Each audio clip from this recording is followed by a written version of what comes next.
bagaimana sebaiknya sikap umat menghadapi kebijakan-kebijakan pemerintah yang tidak adil ini. Silakan Ustaz. Penyakit umat yang paling mengerikan adalah penyakit tidak mau tahu. Aku tidak khawatir, kata Sayyidina Ali, aku tidak khawatir tentang baik dan buruk. Karena memang dari dulu baik buruk ini ada. Ada Kabil, ada Habil. Ada Namrud, ada Ibrahim. Ada Fir'aun, ada Musa. Ada Abu Lahab, ada Muhammad SAW.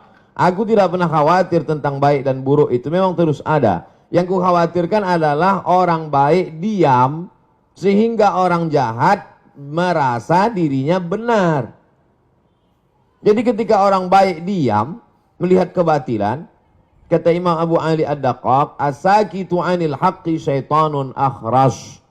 Orang yang diam melihat kebatilan berarti dia setan bisu.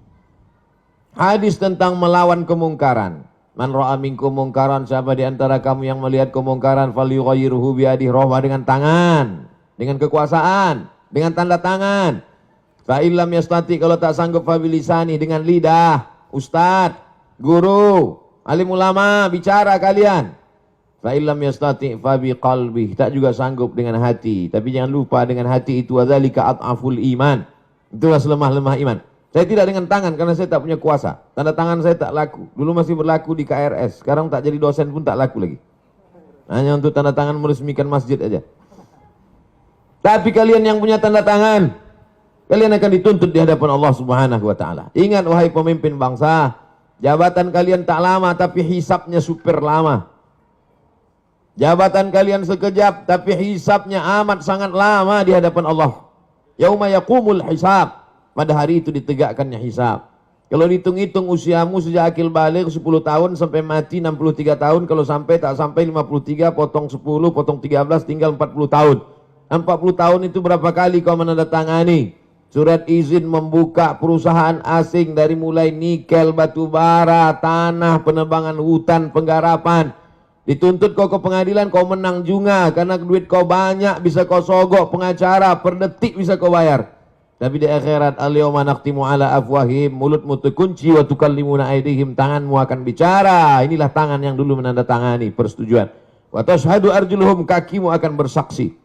Sekarang orang bicara tentang integritas, integritas, berkarakter. Inilah integritas.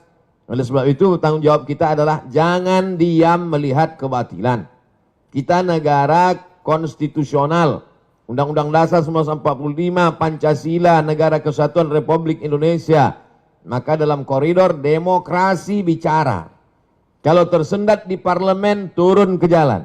Turun ke jalan itu adalah bagian dari demokrasi.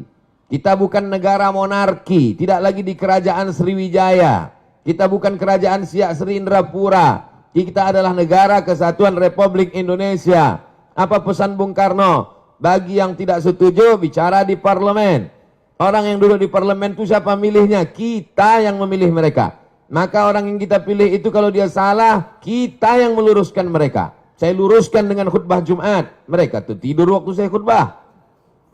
Saya luruskan dengan ceramah, mereka tak punya waktu untuk mendengar ceramah saya.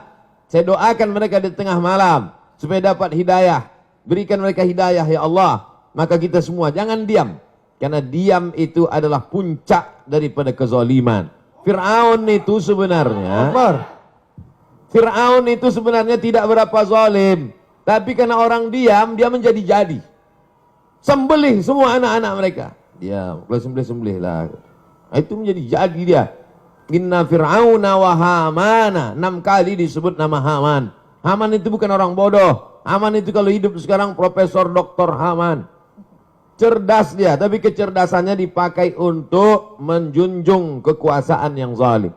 Umat ini dipuji Allah karena amar ma'ruf nahi mungkar. Kuntum khaira ummah. Kalian umat yang terbaik. Syaratnya apa? Ta'muruna bil ma'ruf wa tanhauna 'anil munkar.